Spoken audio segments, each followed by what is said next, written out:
자, 이제 봄철이 다가오고 있습니다. 본격적으로 산책을 더 열심히 다니는 시기인데요. 또한 이맘때는요, 주변의 나무나 풀숲에 비료를 뿌리는 시기이기도 합니다. 저는 수의사 윤쌤이고요. 오늘은요, 산책 중 강아지의 생명을 위협하는 유박비료라는 것에 대해서 한번 이야기를 해보도록 하겠습니다.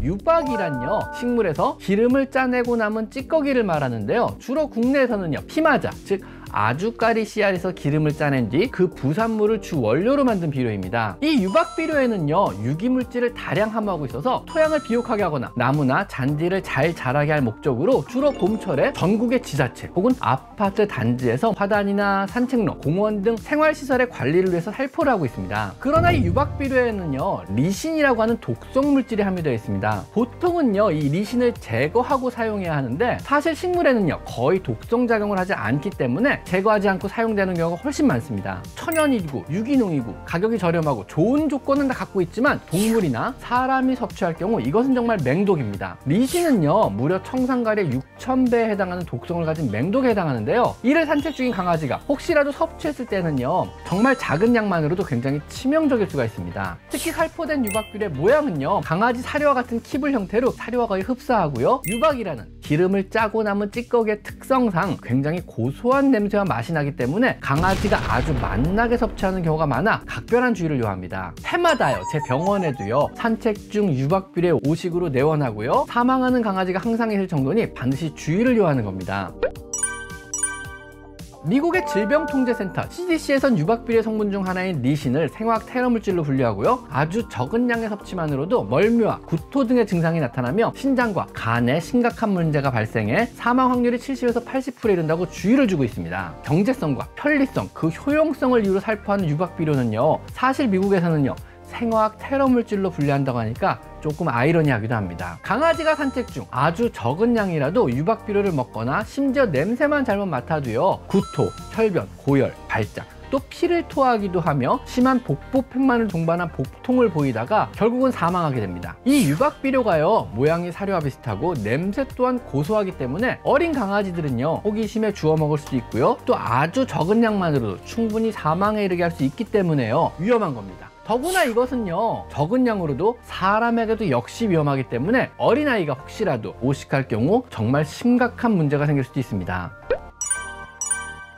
혹시라도 여러분이 산책 중 내 강아지가 유박비료를 먹은 것 같다면요, 우선 무조건 가까운 동물병원으로 안고 뛰어가셔야 합니다. 절대 걷거나 뛰게 하지 말고요, 안고 뛰는 것이 좋으며 병원 도착 즉시 유박비료 섭취 사실을 말하고요, 바로 구토를 유발해야 됩니다. 물론 필요하다면요, 위세척까지 실시합니다. 몸에 흡수가 되기 전에 몸 밖으로 최대한 많은 양을 제거해야 하고요, 대량의 의료용 활성탄을 투여해 흡착을 시켜주는 건 역시 도움이 됩니다. 이런 즉각적인 처치에도 불구하고 많은 경우가 사실은 며칠 내에 결국은 사망하게 됩니다.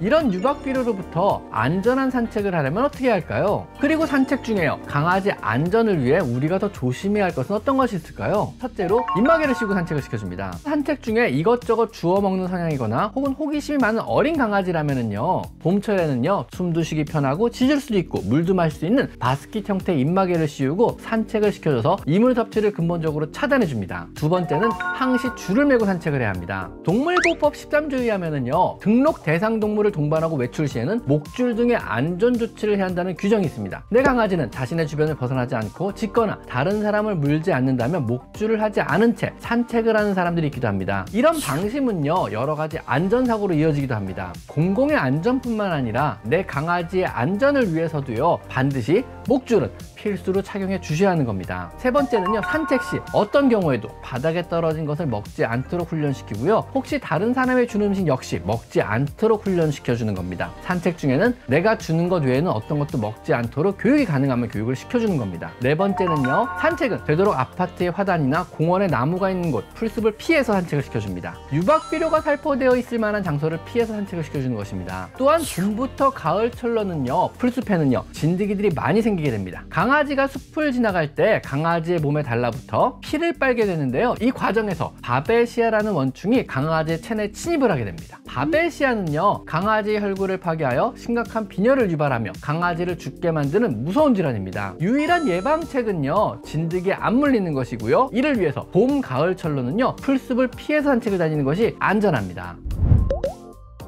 유박 비료가요, 친환경에 저렴하고 효과 좋은 유기농 비료라고 하더라도요, 공공의 안전에 치명적인 문제가 있다면요, 적절하게 규제와 관리가 필요하다고 생각합니다. 오늘 영상을 보신 분들은요, 유박 비료의 위험성을 인지하시고 강아지나 고양이 혹은 어린 아이에게 위험할 수 있다는 인식을 가지시고요, 지자체나 아파트 관리실에 사용 자제를 요청해 주시는 것도 한 가지 방법이 아닐까 합니다. 오늘은요, 강아지와 공중보건에 문제를 유발할 수 있는 유박 비료의 위험성에 대해서 알아봤습니다. 오늘은 여기까지 강아지 상담소였습니다. 감사합니다.